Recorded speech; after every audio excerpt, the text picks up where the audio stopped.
All right. Welcome to the All American Hoops podcast. This is episode 19. As per usual, I'm welcomed by my older brother, John Driscoll. Hey, H, thanks for having us, man. And my younger brother, Matt Driscoll. Hey, H, always a pleasure. I'm repping my All American Hooper merch shirt today. So thank you for having me. Absolutely. Yeah, it's funny you mentioned that because I was actually talking to Mom about it the other day, and our lovely younger sister actually had her shirt on for her intramural soccer game on the other day. We would love to see that she's repping the brand, but however, I haven't repped my own brand in a little bit. I think that's part of the reason because I'm the same size as Dad now. So I think the clothes may have gotten mixed up there. There's probably some in his file now. I'm gonna take a look at that later. But I'm in a great mood because we are officially at the most wonderful time of the year. Well, almost the most wonderful time of the year. Tonight is the first night of the play-in tournaments. But before we talk about the play-in tournaments, obviously, Sunday was the last game. Oh, sorry, Sunday was the last games of the season. It was game 82. I thought that was pretty cool. That was game 82 for pretty much all 30 teams at the same time. Just two different time slots. I thought that was really cool how they did that. And yeah, basically, we're just going to talk just a little bit about how the end of the season went, any of our takeaways. So first, we'll talk about the East. So the East, as we mentioned the past couple weeks, I shouldn't say a couple weeks. It feels like a few months at this point that the Celtics clinched the number one seed. But however, we're done gloating about that now because that doesn't matter anymore. But the Celtics were the one seed. The Knicks finished as the second seed, followed by the Bucks third, the Cavs fourth, the Magic fifth, the Pacers sixth, and after that we have our four playing teams. The Sixers will be hosting the Heat tonight, and the Bulls. Oh, not tonight. That's tomorrow night. The West is tonight. And the Bulls will be hosting the Hawks. So, Matt, I was wondering, did you have any main takeaways from the Eastern Conference seedings and how they resulted? Not really any crazy takes. I think the kind of takeaway from the 7 and 8 seed is that the Sixers aren't a normal 7 seed because of Embiid being out almost the entire year, and the Heat are always going to give you troubles in the playoffs. You know, Eric Spoelstra is just one of the best coaches in the league, if not the best. But with the other seedings, Knicks moved up to the 2 seed. I think that's kind of deserved. I think the Knicks are the second best team in the East. And then the Bucks are the 3 seed playing the Pacers. We'll talk about this more later, but that's a very interesting matchup there. But that's really all the takeaways I had. Yeah, I think Matt hit pretty much everything. The Heat and the Sixers kind of pose as threats that maybe the 1 and the 2 seed Celtics and Knicks really aren't thrilled about having to play. If it is them, it's not exactly an easy first round opponent. That being said, if the Knicks and the Celtics are true 1 and 2 seeds, they shouldn't have too much of a problem taking care of business. Because even if Joel Embiid's healthy with the Sixers, they're probably still a 3 seed, and you probably still expect to beat him and the Sixers in the later rounds of the playoffs. I wanted to just touch on the Knicks. They went into that last Sunday with, controlling their own destiny. If they win, they would get the 2 seed. You've seen teams in the past kind of mess around and try to maybe slide back a couple seeds to get a more favorable first-round matchup. I think it's pretty admirable that they kind of said, we're going to win this game. We're just going to play whoever comes in front of us. And I think the basketball gods have a way of rewarding teams like that. I think the Bucks have done this in the past, where they've kind of taken the foot off the gas to get a more favorable first-round matchup. Look, maybe that's just how it played out, but I think, it's happened a few times, and the basketball gods have kind of held them accountable for that. So I guess we'll see what happens. You never know what happens, but I think kudos to the Knicks for playing and getting the highest seed possible. Yeah, and you mentioned the Bucks did that. I think it was 2020. It was 2022 where they kind of sat out a good amount of their starters to duck the Nets, who were the 7th seed with KD and Kyrie. And also, the Cavs did that this year too. They benched all their starters. Granted, I don't think if I'm not mistaken, it wouldn't have mattered in the end. And then I think they would have either finished the 3rd or they would have either stayed at the 4th or also been the 3rd seed. But it's just super unfortunate to see. Go, John. No, I was going to say it seems weird because the Cavs kind of tried to fall back to that 4 so they can play the Magic. But if you look more down the line, like you would have to play one of Boston, say Boston wins in the first round, or Philly or Miami. So it's, you can pick and choose who you want to play in the first and second round. But at the end of the day, if you want to make a playoff championship run, you're going to have to beat these teams. Yeah. And it's just kind of weird. Like I understand we're all human, but these are also these are the best basketball players in the world. So you have to be hyper competitive to do that. So it just feels, it doesn't really sit well with me that like that's kind of a mindset, which granted I understand, like I said, we're all human and yet, and you're like, I'm sure there are gonna be players that are afraid to face like Tatum and Giannis, but still that's kind of, it's kind of weird in my mind. But yeah, before we move on to the West, actually, I'm gonna credit Matt's roommate Dean again. This is the second straight episode. I'm giving him credit for screenshotting my NBA standings at the beginning of the year. Really pissed at myself that I haven't figured out how to screen share yet. But so for every year, I always project every team's record and seeding. So I'm not gonna go through the record just because like I don't have all the records written down, but I was right about the Celtics being the first seed. I had the Bucks as the second seed, so I was one seed off there. I had the Cavs finishing third, so again, one seed off there. The Sixers finishing fourth, so 3 seeds off there. But I'm gonna give myself the benefit of the doubt. I think the Sixers would have finished fourth if Embiid stayed healthy or higher. Had the Miami Heat finishing fifth. Again, that's 3 seeds off, but yeah, that's that wasn't so great. I had my Orlando Magic finishing sixth, and that was a hot take, but they finished even better. So really happy with that one there. And then we get down to the bad takes. I did have the New York Knicks finishing seventh. I thought that Jaylen Brown.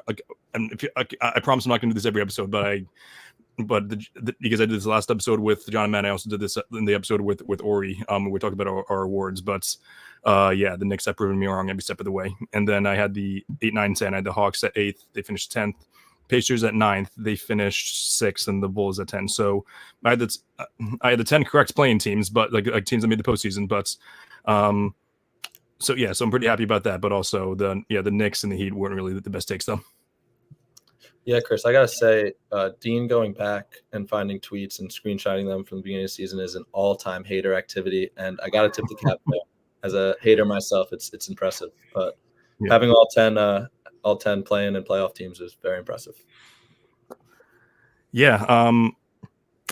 I almost picked the Pistons to be that 10 seed, but then I chose the Bulls and the Raptors over them. So that ended up being a good decision there. But hopefully it's next year the Pistons because I do enjoy this Pistons core. But we'll go out west now. So the West was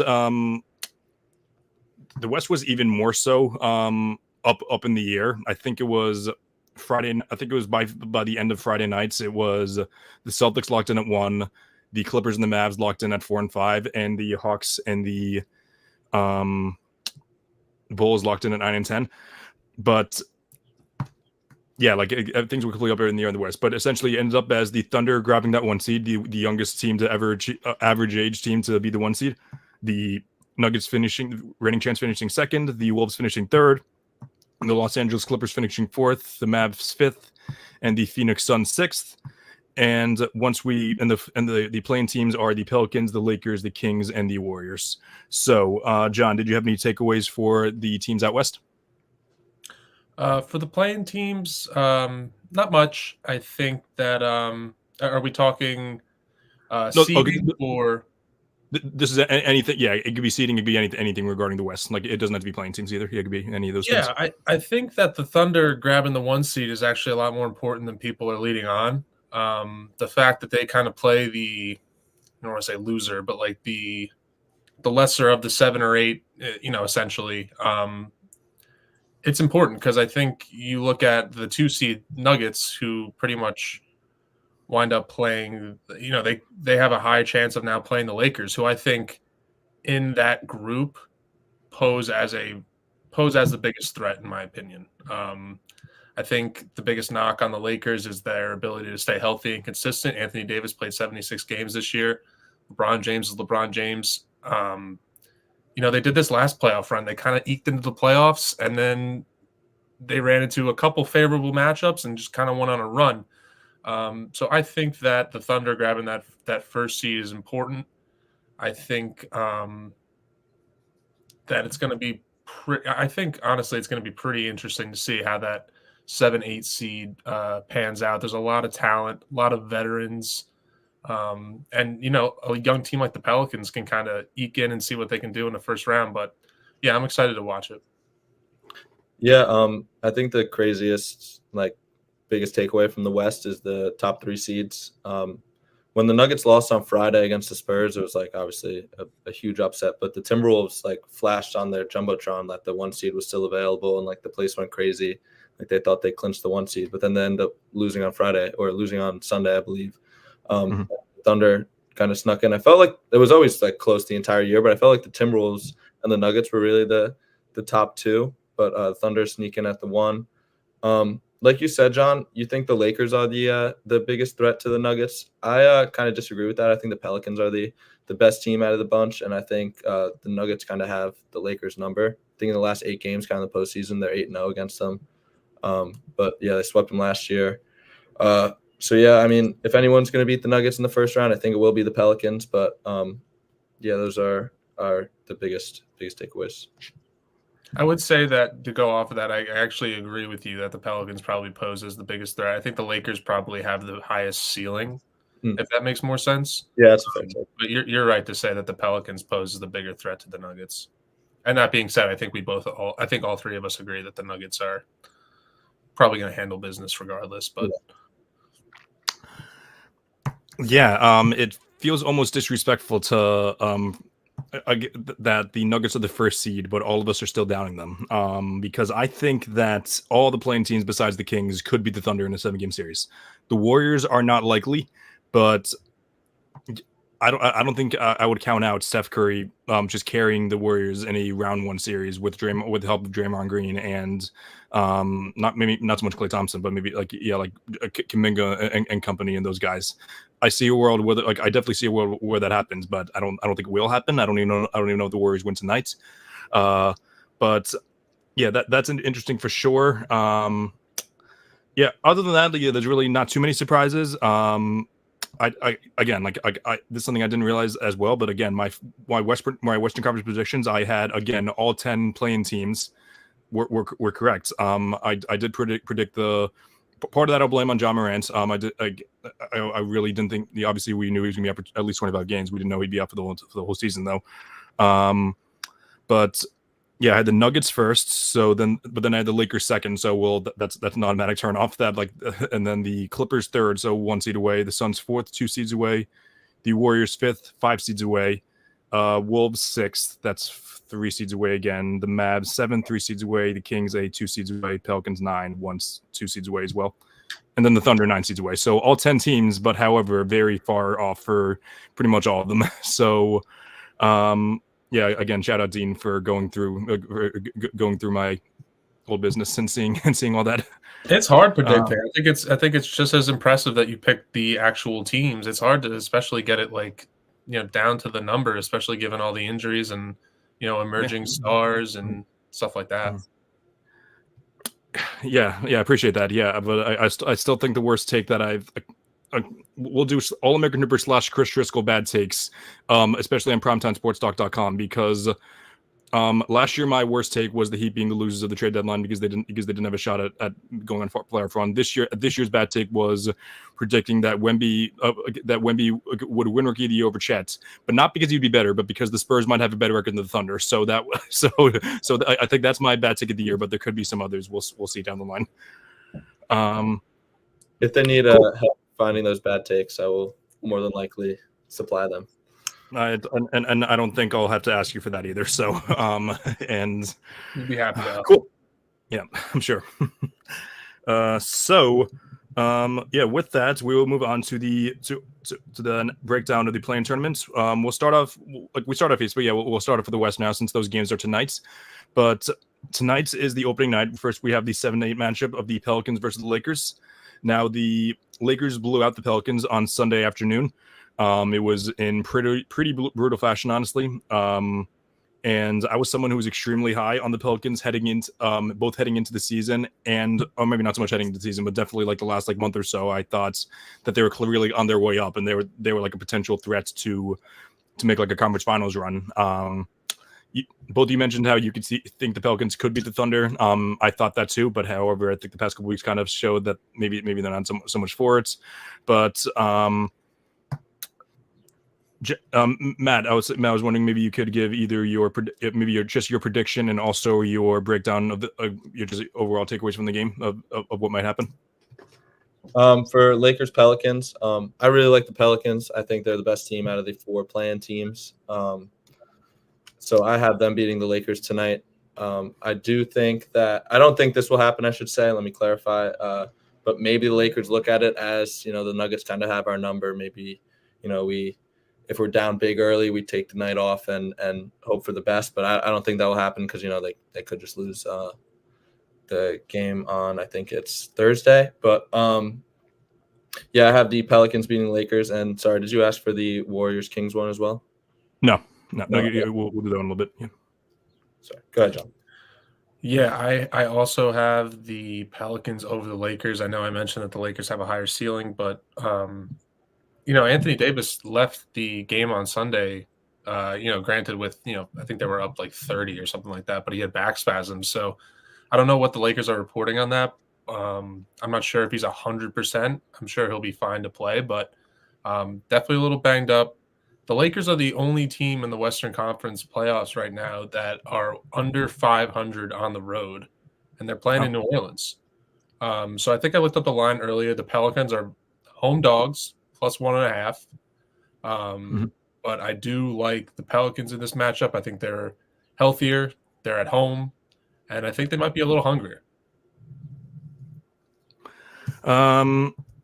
Yeah, all those are reasonable takes for sure. I think the Pelicans are certainly the deeper team. They as far as it goes for both bench and also like for like guys like 4, 5, 6, probably as well.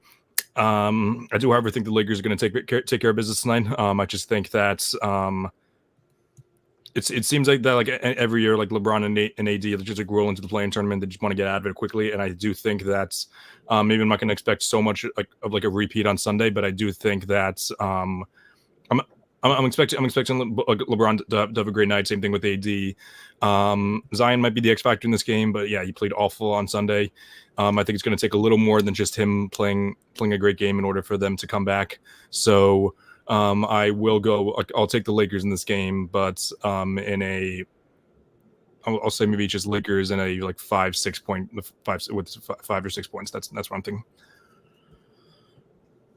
So then we'll go into both the games are nights, but like the later game, which is the Kings Warriors. This is a rematch of last year's round 1, and which the Warriors won in 7. It wasn't just a regular series either. It was kind of brutally hard fought. Obviously, you had the Draymond versus Sabonis incidents. And then obviously Steph went off. Like he had the most points in Game 7 history, which was broken 2 weeks later.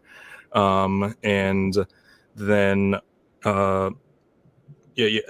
and then and I wrote this in my article about the game.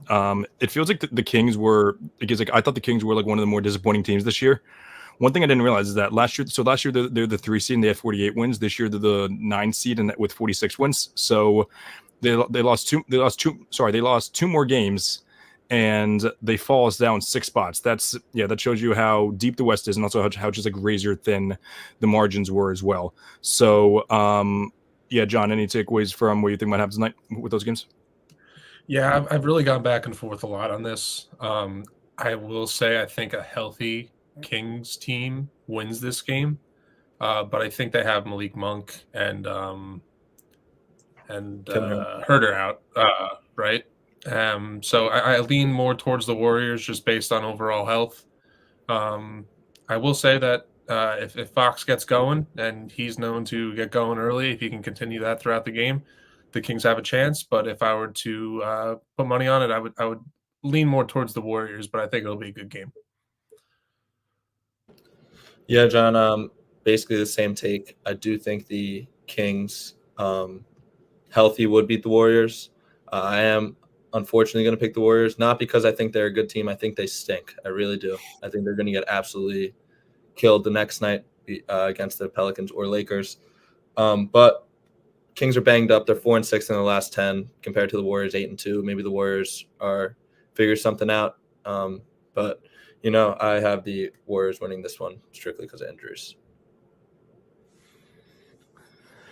And maybe I'm being a superstar merchant with these takes, but I do feel like when it comes down to single game elimination games, it does come down to just the experience and starts. So yeah, I'm going to take the Warriors in this game. Maybe I'm not going to expect Steph to drop 50 again, but I am, however, going to expect him to drop like 30 plus on great efficiency with the help of Draymond Green anchoring the defense. And yeah, like as you guys said, Fox can get going for sure, Sabonis can get going, but I do think that Draymond kind of has his number there.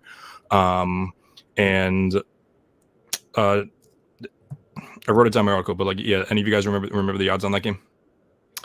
I think this afternoon the Warriors were favored. I believe The Warriors were favored. Okay, Yeah, 2.5. Warriors are 2.5. Okay. Warriors, yeah, makes sense. Okay, yeah, yeah, I'll take the Warriors points in that game too. Yeah, I don't know how close the game would be. However, both Steph and Fox are two of the most clutch players in the league, so obviously those games are always going to be fun down the stretch. And yeah, definitely want to be opposed to seeing a game like that. But yeah, give me the Warriors in that game. And you mentioned it, yeah, Chris. Green and Sabonis, great matchup to watch. Oh yeah, I always love to see that. And so Matt picked John, I missed that. You picked the Kings or the Warriors? I picked the Warriors. Oh, we all did. Okay, good. Okay, Yeah. So we do. Yeah, so I was the odd man out, and I picked the Lakers in that game. So if you guys wanted to give you a breakdown on what would be the Pelicans versus Warriors game, how would you? Oh no, it would be the Lakers Warriors, right? If you guys pick. Yeah, it would be Lakers Warriors. Yeah, so if you want to break down the game, if you wanted to. Yeah, I kind of got into it on my little rant then, but I think the Warriors are not a good team. I think they've showed it the entire year.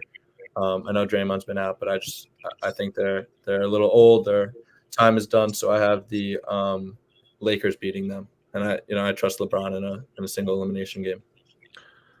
Yeah, totally agree. I think honestly, out of the potential 3 games that we've discussed, this potential Lakers Warriors game would be the widest margin. If I were to guess, I think the Lakers win pretty comfortably. Interesting. Yeah. Maybe it's because maybe it's because like I believe in the Warriors a little more. They have had a top 10 net rating since the All-Star break, so they have been a little better towards the end of the season, but obviously the past few weeks hasn't been as great.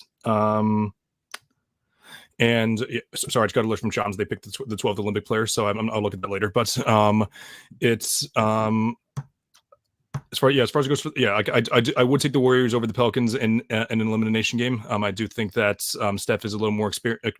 I know that again, I'm doing it based on Steph and just overall experience, and I do trust the Warriors in an elimination game, even though I do believe in Zion, but he's someone that I just think would struggle a little bit against a player like Draymond as well. So yeah, so my bracket would be different from your guys. It would be the Thunder versus the Warriors in a round 1 series.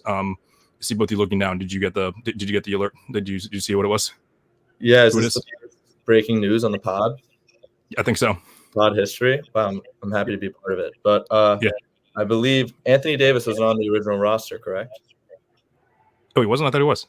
Oh, he tweeted the. I'm trying to look who would be it was Devin Booker? Hang on. Oh, Kawhi. Was he already on? Yes, Kawhi. Yeah, it was Kawhi. Okay. Yeah. Kawhi was the 12th? Kawhi was the 12th. No Jaylen Brown, unfortunately. That's okay. Yeah, I get it. I mean, you're looking for guys who can play both sides of the ball, and that's why I think we're all Jalen Brunson fans. I mean, you can only have so many pure scorers, too many cooks in the kitchen. I like that move though. Mm-hmm. Well, like because I made my roster back in, I want to say it was October, maybe even September. It was September actually. Like the whole news came out, and then I made my 12-man roster. I did have Kyrie Irving and Jaylen Brown on the list because first of all, Jaylen Brown, just because we love him, he's a great 2-way guy, great locker room guy, and then I wanted Kyrie just to be that 12th man, just because he's always, if you want to introduce basketball to someone for the first time, you show them a Kyrie Irving reel, and that would be pretty cool just to see what an American can do. Just watching Kyrie Irving film. Very cool that we just broke news there. I broke news on my friend's podcast. When Doc Rivers was signed by the Bucks. So yeah, but this one felt much more real, just because it was just because there was speculation leading up to it too. So I was like, oh, that's really cool. So, awesome. So, we did the West, yeah. So now we're talking about the East playing games. So tonight, I can say tonight, yes. It's tomorrow night. We have the Sixers versus the Heat. That is debatably, I think probably, like, I was trying to find a way to put in words last night when I was giving my prediction in my article, but I think these are like debatably the two best playing teams in. Maybe the two best playing teams, like besides maybe the 2021 Lakers, like when LeBron was injured and everything. But I think this may be the best playing game in playing history, which I know it's a small sample size, but I think it's very, very cool. One of you mentioned it, how it's just the Heat are just a team that always steps up. Yeah, it was Matt talking about Erik Spoelstra, one of the best coaches in the league, even all time. And obviously, Embiid, the Sixers are just a different team with Embiid on the floor. So, John, you want to give your breakdown of that game? Yeah, like you said, I think this is not your normal playing game. It's really cool to see it's not a one game elimination, but like one game to see who can nab that 7 seed. Two talented teams, I would say, especially Philly. I have the Sixers winning this game. Not really sure by how much. I didn't really check the odds. I think the Sixers have been playing really good ball recently, especially with a relatively healthy Joel Embiid. We're not really sure what percentage he's at. But I don't really think Miami has much of an answer for him. I think that it's gone pretty unmentioned that, Joel Embiid got hurt and everyone kind of wrote off the Sixers, and then they added Buddy Hield. And you saw Joel Embiid make a step before he got hurt as a playmaker. And him being a playmaker with a combination of Tyrese Maxey taking a jump and the addition of Buddy Hield. We won't mention Tobias Harris because I think all Philly fans are getting tired of hearing his name. But I have the Sixers winning this game and nabbing that 7 seed. And I think that's going to be a really good series between the Knicks and the Sixers if it does potentially happen. Yeah, John, I totally agree. I just checked the odds. The Sixers are 5.5 point favorites, so minus 5.5. I think that's pretty interesting, but I think that also shows that I think the Sixers are just the better team here. I said it last time I was on that the Sixers were the 3 seed when Joel Embiid got hurt. They were, I think, a half a game up on the Sixers, but still, they would probably be a 3 seed if Embiid didn't get hurt at all this year. So I have them beating the Heat. Hard to disagree with anything said there. The casual fan, which I'm not saying to be insulting at all, but like the fan who hasn't watched a ton of basketball this year might just say, "Oh, but playoff Jimmy, Erik Spoelstra." And honestly, they wouldn't be wrong to say so, especially in an elimination game. Schemes matter. The whole structure matters, and obviously, in a playoff game, I would take Jimmy Butler over Joel Embiid. But however, I don't think it's going to be a lot more than that. I do think that the Sixers are just a much better team, top to bottom, and I also think that Spoelstra is a much better coach than Nick Nurse, but I do think that Nick Nurse, I don't think it's like a massive gap to where it's going to be a difference maker. So I think that Spoelstra can only outcoach Nurse so much. So yeah, I'll take the Sixers in this game pretty easily as well. But that would lead to the other elimination, the other playing tournament for the East. This one isn't nearly as entertaining. Hands down, the two worst teams in both the East and the West for the postseason, the Bulls versus the Hawks. The Bulls kind of, I don't want to say they fell off because they really didn't get much better or worse with Zach LaVine, but however, their ceiling dropped significantly. Even though they're, like numbers wise, they've been playing better with them on than like they've been playing with them off than on. But again, we've had our talks about how they can be misleading sometimes. But the Hawks were without Trey for a bit, but he's back now. So, Matt, what are your takeaways on that game? You kind of covered it.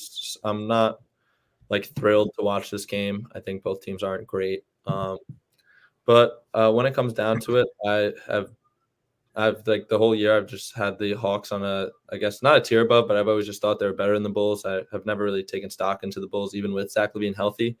But I guess because the Hawks also beat the Celtics twice this year, I am a little biased because that's really the extent of what I see. But I will have to take the Hawks over the Bulls here. Yeah, I think I agree with you guys that this is a game that I'm not really too psyched to watch. I think the presumptuous take that I'll have is the winner of this game is just the winner of this game gets to lose against whoever loses in the first playing game.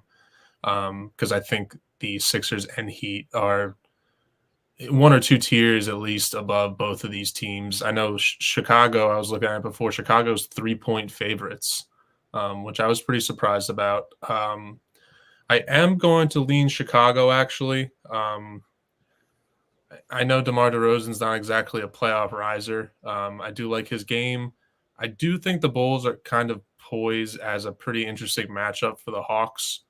They do have Caruso to kind of – I don't think many people can slow down Trae Young, but I think he has a pretty good shot of playing good on-ball defense against him. And I think DeMar DeRozan's daughter will be at the game, so any free throws by the Hawks might be coming off a little rusty. But I do have the Bulls. I really think it's just pick your poison. Doesn't really matter who wins, but hey, maybe I'm proven wrong, and we're talking about it next week on how the Hawks or the Bulls are the 8 seed. So we'll see. And I keep mentioning my article, which, by the way, take a look at primetimesportstalk.com. I usually wait at the end of the episode, but since I brought it up too many times now, I mentioned that the Hawks are a team with a track record. They brought the Celtics to 6 games last year. They beat them twice in the past few weeks, back to back, and also the fact that they've made a conference finals. Granted, it was 3 years ago at this point, so that only means so much. But that being said, I do believe in Trae Young much more than I believe in anyone on the Bulls. I also think that Clint Capella's Vucevic might be a more talented player. I do trust Clint Capella more though in a playoff setting, and so. Yeah, I don't think anyone's going to blow out each other, but I think it'll be a relatively boring game to watch unless you enjoy watching foul baiters. Then that would lead to, me and Matt would have the Hawks playing the Heat, and then John would have the Heat playing the Bulls. So, John, if you want to talk about the Heat Bulls part, what do you think would happen there? Yeah, I think my lazy take is that whoever the Heat wind up playing, whether it's the Hawks or the Bulls, the Heat come out on top. I kind of find it hard to see Eric Spoelstra losing 2 playing games in a row. And it's truly more. My take is truly more Eric Spoelstra revolved around than playoff Jimmy. It must be pretty cool to be labeled as playoff Jimmy with, at the age of 34 with 0 finals, 0 championships. It's must be pretty cool to have all of your high moments in the playoffs put on a pedestal, and then nobody talks about your low moments compared to Jason Tatum, who has it kind of reversed. Because less than a calendar year ago, Jason Tatum dropped 51 points in a Game 7. But, yeah, he's the playoff joker. Anyway, I think that I take the Heat in this series, and then that would lead the Heat to play the Celtics in round 1, and I think we would all be pretty excited about that. Yeah, John, I think you should tell us how you really feel about not hold back any punches next time. But I was gonna say, like, did you have your lunch today or something? Because like if you want to take a break, it's okay. But and then as we mentioned, as Matt and I would have the Hawks playing the Heat. That would be a rematch of the 7-8 matchup last year in which the Hawks came out on top. Matt, I don't know if I can speak for you, but I'm going to take the Heat in that game pretty easily as well. Kind of like John said, it's going to be the same exact thing with the Bulls. Like Quinn Snyder's a good coach. Trae Young has shown that he can rise in playoff moments, but compared to the experience that the Heat has and everything, I'm taking the Heat pretty easily. Yeah, I totally agree. I think the Heat beat either the Hawks or the Bulls here. What John said, I think they're just the better team. Cool. Next, we will hop into our overall player predictions. I kind of wish that we were able to record in between the playoffs and the play-in tournaments, but obviously we can only do this once a week, and we got a busy weekend coming up as well. So, we didn't discuss who would go first, but why don't we go youngest to oldest? Actually, I don't have to go. I don't have to go first or last. So, Matt, why don't you go east, all east or all west, and then talk about the finals? So, just go over your entire bracket. All right, cool. I just want to say this is also the first time I've had the first pick here. So That's right. First time breaking news, and first time I get first in the draft. Matt, don't worry. Next time we do a draft, we'll have you be the first or third pick as well, because I know you got upset that. But and this doesn't count as a draft, so we'll still give you your what you want there. Very cool, very cool. I'm gonna start with the West here. So I would have the Thunder playing the Lakers in the first round. I have the Thunder advancing there. I do think the Lakers, they could potentially beat the Thunder in the playoff series because of experience in the playoffs. Thunder are very young, but the Thunder have kind of proved me wrong the entire year. They ended up as the best team in the West, standings wise, but they're just a very good team. I think they take care of the Lakers.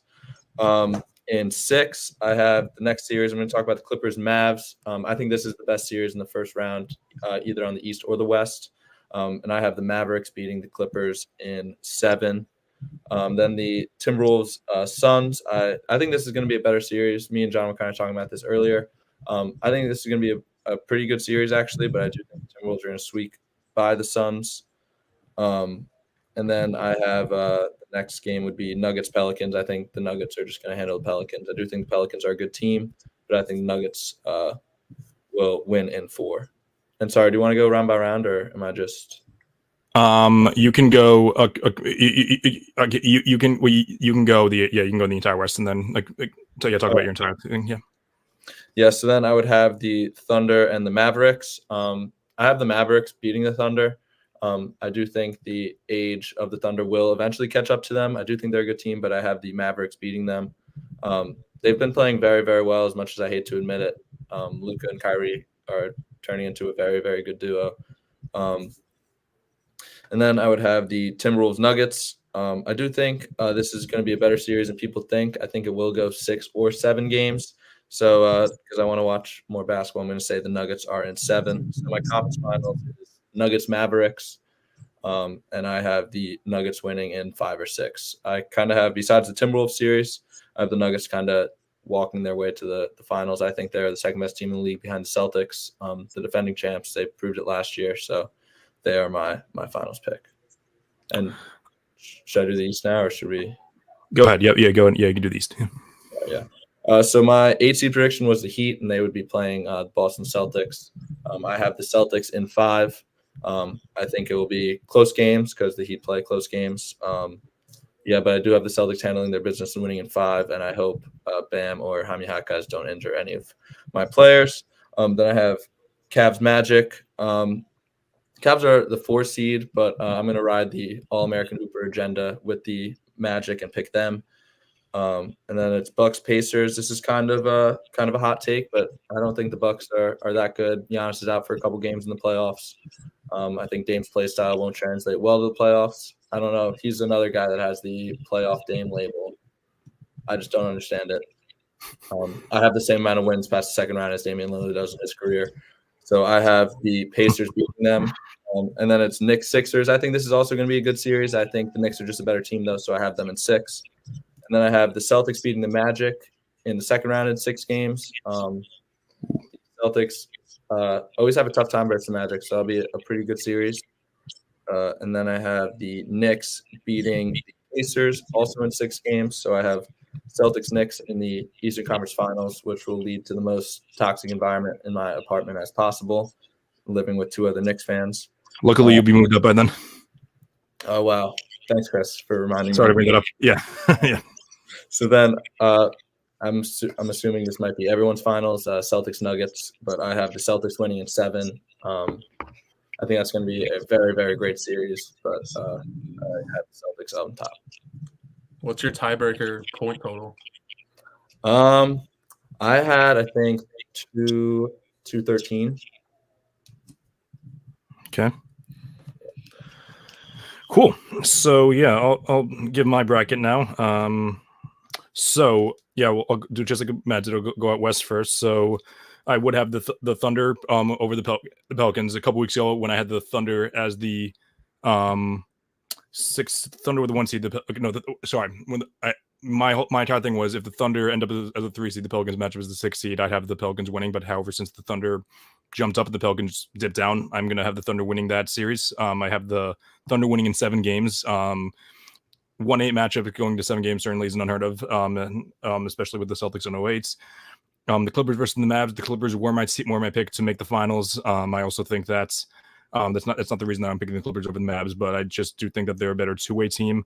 Even though the Mavs have gotten better defensively, especially in their front courts, I still trust their defense more. And Ivica Zubac just had a very good past few weeks as well. Then that would be the Wolves versus the Suns. I'll take the Wolves in 6 that series. I certainly do believe there's a scenario where KD and Booker go ballistic, but I just think in the playoffs it's going to come down to team structure a little more. And it's not like the Wolves are like this kind of wimpy young team. They have some dogs on that team, and despite what Pete Foreman thinks, I do think that Rudy Gobert can be the best defensive player on a very solid playoff team. So then I'll take the Nuggets over the Lakers in 5. I'll give the Lakers 1 game there, but however, I do think that I'm very confident in the Nuggets over them there. That'd be the next round. I would take the Clippers over the Thunder in 6 games. I do think the winner of the Clippers Mavs will make the conference finals, regardless of who they play. I do believe in both of them much more than the Thunder. But again, just like Matt, they've been proving me wrong all year long. So, sorry. Then that would be the Nuggets Wolves. I know that many people have been saying that the Wolves are the toughest matchup for the Nuggets, and I 100% agree with that. But that being said, I am going to take the Nuggets in 6 games there. I think the Wolves do pick off at least a game or 2, but I think the Nuggets still come out on top. And that will leave the Nuggets versus the Clippers. And as tempting as it was to stick with my initial finals pick of the Clippers, I'm going to take the Nuggets, and I'm probably going to take them in 5 games, honestly, because I think that's a pretty brutal matchup for the Clippers. Unless I do think there's a world where Kawhi Leonard outplays Nikola Jokic in the playoff series, but I just don't know if that happens this year. It would a lot would have to go his way, but I just don't see it happening. So yeah, I like to know the percentage, but I think that's a very, very high percentage of people that choose the Nuggets to make the finals. But then we'll go out east. Jeez, one day I forget my water. So I'll go with the Celtics over the Heat in 5. If this Celtics team is as good as we think they are, they should win this series in 5 games or less. Maybe 6 games, because the Heat are annoying as hell. But the Celtics have to take care of business in the series. This will be the tone setter to see. I'm not saying if they take it 7 games, they win the finals, but this has to be the tone setter, though. Then the Magic, Matt, I do appreciate you riding with the agenda, but I do think the Cavs will win the series. But however, I will say I've been behind the Cavs for the past 2 years now, not just the past year, because I'm a big Donovan Mitchell stan. I think what it comes down to, neither of these teams are really great offensively, but unlike the Magic, the Cavs do have like a star player who can go off in any game. As much as I love Paolo Banchero, he's not that guy yet. And yeah, I don't think it's a hot take at all to take the Pacers over the Bucks. I know that Chris Broussard predicted it yesterday, and just because it really seems like that this whole Giannis injury is going to be a much bigger deal than people think it is. And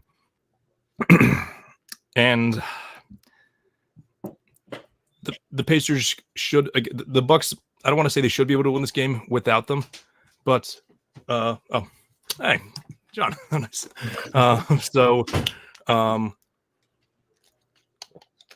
So yeah, give me the Pacers over the Bucks in this series. It'll be a very, very close. It'll be a close one. I'll take them in 6. And John, that was a very quick view. It's a very quick transition. It's not like we're down the hall from each other or anything. Right. So yeah. Then I would take the Knicks over the Sixers in 7 games. I know that Carson Breber, aka Nerd Sesh, said that the Knicks are debatably outside the Celtics are probably the toughest matchup for the Sixers because they have Hardenstein and Robinson, just like 2 really tough guys down below to really contain Embiid.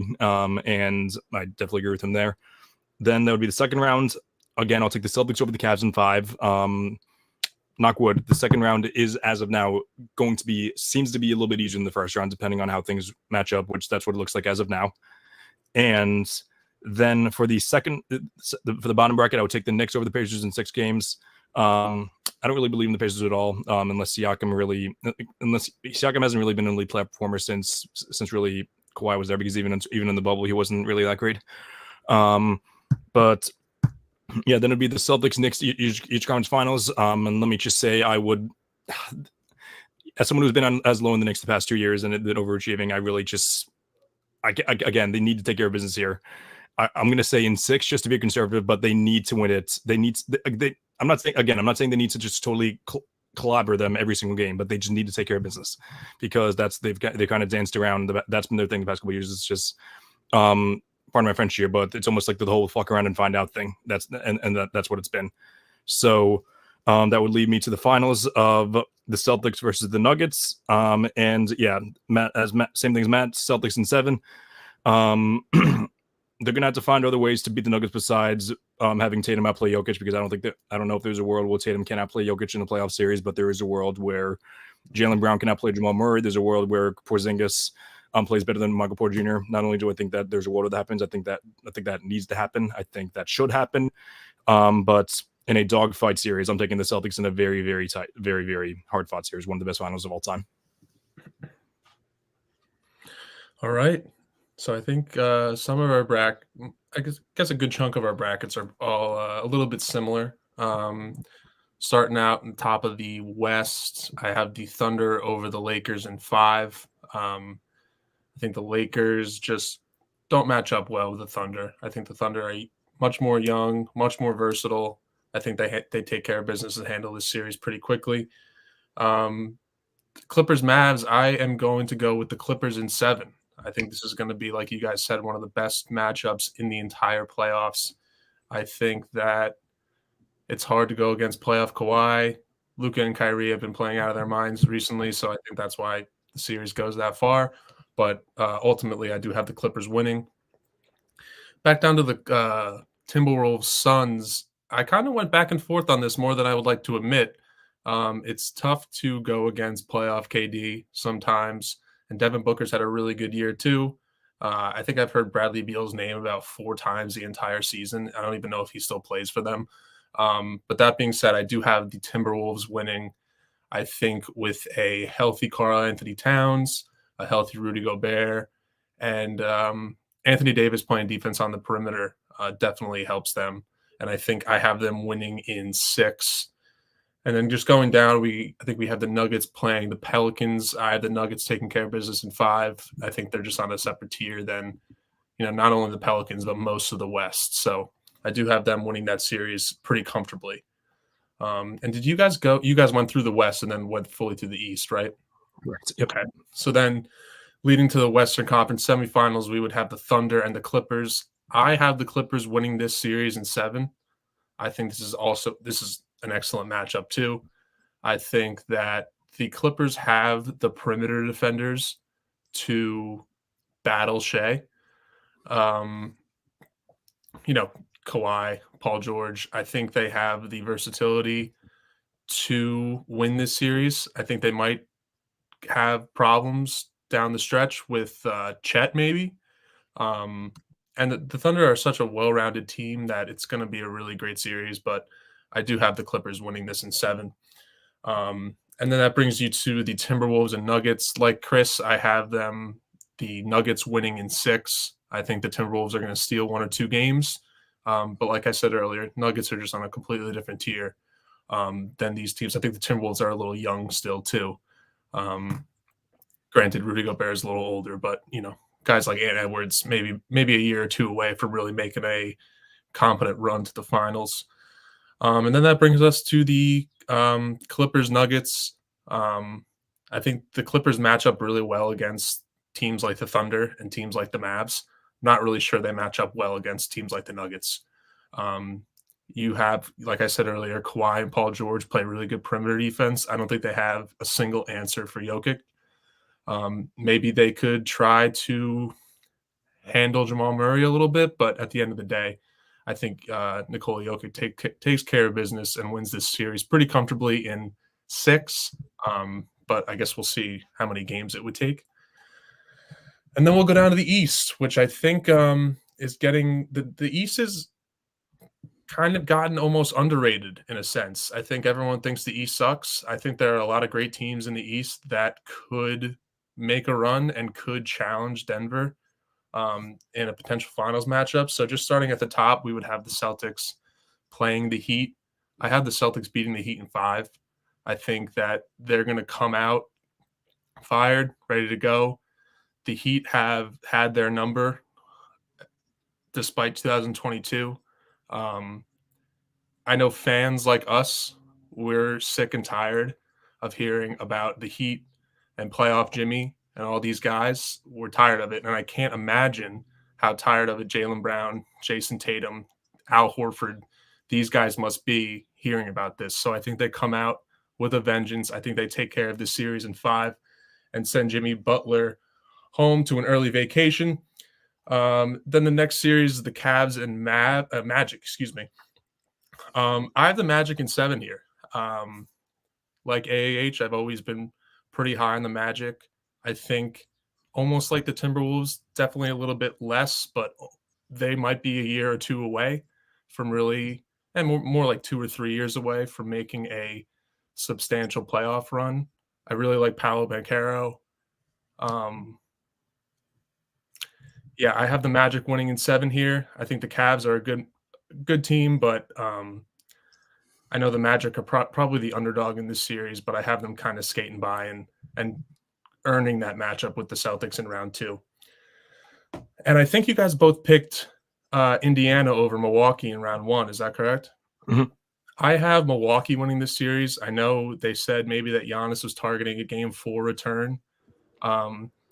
I think while playoff Dame is overrated, he might have the capability to steal 1 or 2 games if he kind of goes nuclear. I think what Milwaukee has to really hope for is that the games he's not, going off in, he doesn't go completely to the other side and throwing the game. So I think that they kind of hang around until game 4, maybe keep it at 2-2, 2-1. They could stick around, and I have Milwaukee winning this in 7. I just think the Indiana Pacers defense it's not a playoff team's defense, and we know that in the NBA playoffs, defense matters. So I think it's really important to recognize that. And then just going down, we have the Knicks against, which would be the Sixers. I think this is an excellent matchup. I don't think Knicks fans want this matchup. I also don't think Sixers fans want this matchup either. I think they're both really, really good teams. I do give the edge to the Knicks in 6 here. Could go 7. I don't know, but I do give the edge to the Knicks. I think they're a much more well-rounded team. I don't think they have an answer for Joel Embiid, but as we've seen in the past, teams that don't have an answer for Joel Embiid, that doesn't really matter sometimes. I think if you want to let Joel Embiid get his 30 and 15 and make the other guys beat you, I think we've seen that formula work for teams to beat the Sixers in the playoffs, and that's why I have the Knicks in 6 here. So then just moving up round 2, I know we mentioned that it would be an easier matchup for the Celtics, and it's an obvious take to have just looking at it objectively. I don't think any of us wants to say that, knock on wood, because look, the Magic could go on a run, or, let's say the Cavs win, they can go on a run. I don't think the Celtics, I don't think us as fans should look ahead to matchups. I do have the Celtics winning in 5 here. I think the Magic would take 1 game. But like I said, I don't think we should be discounting any playoff teams come May or June. And then that leaves us with a really good matchup, I think, with the Bucks and the Knicks. Hopefully, I say hopefully as an NBA fan, hopefully we get a healthy Giannis to play this Knicks team, because I think it would be really, really good basketball. I think it'd be a really good matchup. I do have the Knicks winning in 7 here. I think the Bucks with Doc Rivers are they're not super impressive to me. Yeah, Matt will be a little more candid than me. I have the Knicks winning in 7, could be 6, could be 5, honestly, depending on the health of Giannis. I think the Knicks have been playing great basketball. And yeah, so I would take the Knicks here, which would lead us to an Eastern Conference Finals of the Celtics and Knicks, which, gives me heartburn just thinking about it right now. I think I want to block Dean's number and John Cassidy's number for that matter, for that, entire 2-week span. The only Knicks fan we want to hear from that week is Uncle Blue. That's the only Knicks fan. That's right. I will accept slander from Uncle Blue. That would be okay. But yeah, that series does make me a little nervous because I do think the Knicks play really good basketball, and they have been playing really good. Jalen Brunson's been playing like a top 5 player in the league. I don't think he is a top 5 player in the league, but he's been playing really well. They have great shooting. I've mentioned on the podcast before. And they're very, very deep, which I think puts them at an advantage in that department. But I just think best players on best players. Celtics win this series in 6. Again, great series. I just give the edge to the Celtics here. And then that brings us to our third Celtics and Nuggets matchup on this podcast. And like you guys, I have the Celtics winning in 7. I also have me scheduling an appointment with my cardiologist because this is going to drive me crazy. But I do have the Celtics winning in 7. I think they're the overall better team. The Nuggets have the better player. No question about that. I think the Celtics are more deep, and I think they have the better starting 5. And Chris, I didn't ask you before, but my tiebreaker is 218 points. 218. I actually had a much higher number. I actually had it, I think, 243. Yeah, very, very high scoring series. Which, if I'm not mistaken, I'm pretty sure Dan Greenberg has the one stat like if they score over 120, like they never lose. So hopefully it'll be the case there too. But cool. But yeah, John Matt, we'll talk about this off the air. But if you guys can just send me your brackets so I can post it on the Instagram, that'd be great. But yeah, again, gentlemen, thanks for coming on the show. I'm definitely looking forward to watching the games tonight and tomorrow, and of course next week as well. We'll be doing this every Tuesday at 6 as always. But just a couple of plugs, as I mentioned, like and subscribe to Chilltown Hoops and Sports Fluence to join the show. Also, follow me on all my social media platforms on All American Hooper on Instagram, Twitter, and TikTok. And also take a look at as I mentioned earlier, at my column on primetimesportstalk.com. And yeah, as I mentioned, most wonderful time of the year. So we're going to be more active than ever. Hopefully we can maybe see if we can get a couple weekend shows in there. If not, no big deal either. But no matter what, we'll be back here on Tuesday at 6 p.m. Eastern. Hope everyone has a great night.